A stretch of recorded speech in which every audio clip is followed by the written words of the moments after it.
بسم الله الرحمن الرحيم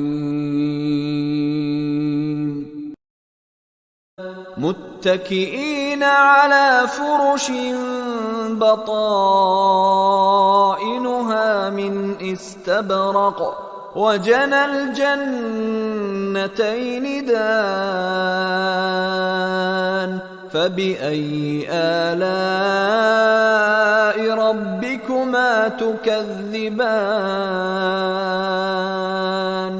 فيهن قاصرات الطرف لم يطمثهن إنس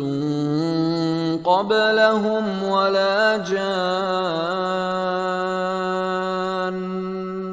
فبأي آلاء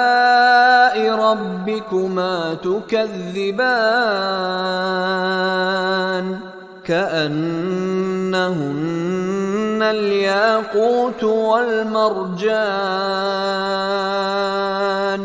فبأي آلاء ربكما تكذبان هل جزاء الإحسان إلا الإحسان فبأي آلاء ربكما تكذبان